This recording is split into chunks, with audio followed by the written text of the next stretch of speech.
Hey guys, so today we will be talking about truck guns and my go-to truck gun, which happens to be my Sauer MCX Rattler LT chambered in 300 Blackout. I wanted to do this video because I noticed I got a lot of feedback on my original Rattler LT video where I called it my everyday carry. Some people got confused. They assumed I meant that was going to replace my handgun. And no, it is in addition to. So I want to talk about why I think it is important to have a truck gun or a bag gun or just really something more than just a handgun every day. Most of you may have seen I have a lot of bags. I think I'm up to 4 or 5 Vertx right now. No affiliation with that brand. They just happen to make really good bags. So for me, when I was going for a truck gun, what I was looking for was something that would be the most effective, but also the easiest to carry. And I want to say it that way because obviously I could build out any gun to be a do-all gun. I could use my 16-inch if I wanted. But for me, if I had something that was compact, lightweight, and easy to carry, I knew I'd actually bring it with me. And at the end of the day, that's the more important thing. Is it doesn't matter what you have unless you're actually going to train with it, take it with you, carry it, etc. So that's why I wanted to do this video. We will briefly talk about this gun. I'm not going to go into too much detail. If you're very curious about the Rattler LT, I did do another video, but you can see I keep it pretty minimalist. I have an EOTech on there. I got a flashlight. That's it. I don't have it on a riser so that it keeps a more low profile for fitting in the bag. I didn't change out the quick attach. This is one that comes from SIG. I was thinking about throwing one on for Surefire so I could use my can on there.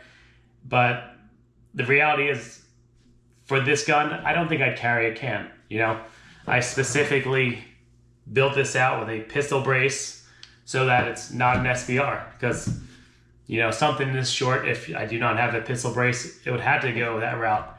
And then you get into certain ramifications with the law. You know, can you take it across state lines?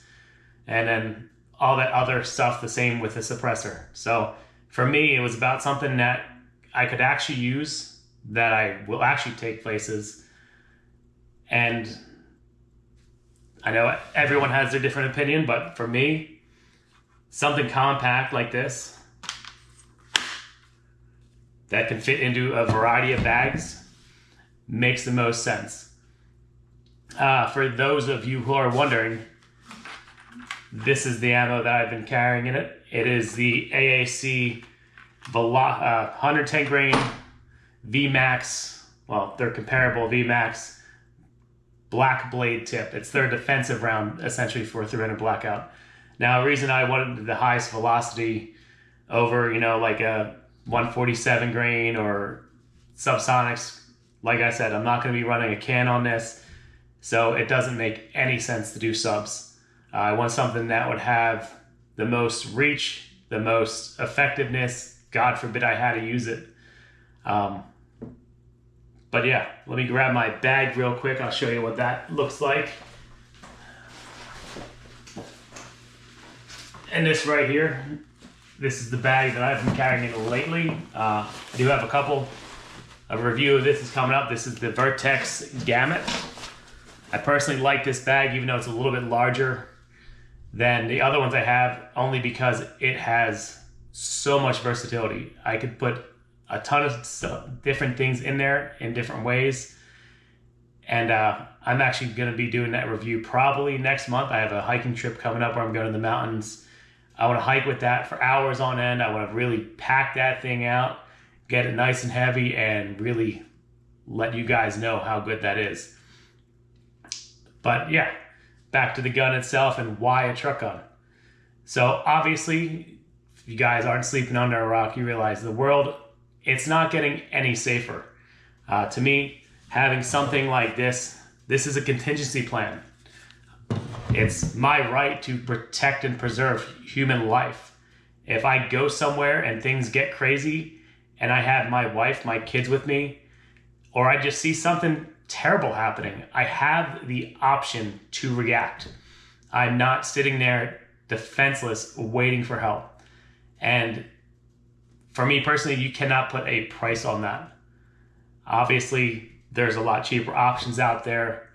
I happen to go with this. I know it's on the higher end of the 300 Blackout rifles before you get into like a Honey Badger and other stuff. But there's definitely other routes you could go. I'm not saying this is the only truck gun that you should go with. I've seen guys who use shotguns, full-size ARs. Honestly, whatever you are comfortable carrying should be your truck gun or bag gun. I kind of use those terms interchangeable because for me, it's something more than my everyday carry handgun that I will take everywhere with me and do it comfortably.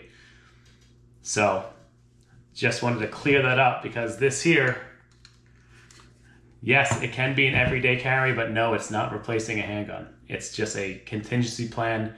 It's if things get too bad where, you know, a simple 9mm handgun's not gonna fix your problem. If you guys did see the thumbnail, I will say, yes, that is my TRX in the background. I've been debating doing a video on that. I don't want to change up the content too much. I'm a car and truck guy through and through. I've had that for almost 3.5 years now. And if you guys are curious or want me to do a review about that or talk about that in upcoming videos, please let me know in the comments below. I'll make sure to add that into my upcoming videos. But yeah, so why a truck gun? Because things get crazy. I mean, I live somewhere right now that is, I would say, a fairly nice neighborhood. And unfortunately, we have instances where people are being followed back to their home. Literally to the point where they get into their driveway and someone's standing right outside the car. That's a scary reality, unfortunately. And sometimes a pistol's just not enough. You never know what situation you might get yourself into. Where I come from in Pennsylvania, I remember seeing a video a month after I moved down to Florida that a Wawa that I frequented many times was overran by over 100 looters. What do you do in a situation like that? What if that situation gets crazy? What if violence takes on? How do you get yourself and your family out safely if you had to? I'm not suggesting everyone use violence, but I'm saying the option of having that is peace of mind. The option of knowing things could get out of hand. How would you react? How long can you sit and wait for help? And don't get me wrong, I'm not knocking police. I'm not saying police aren't invaluable. Personally, I'm a full supporter of them.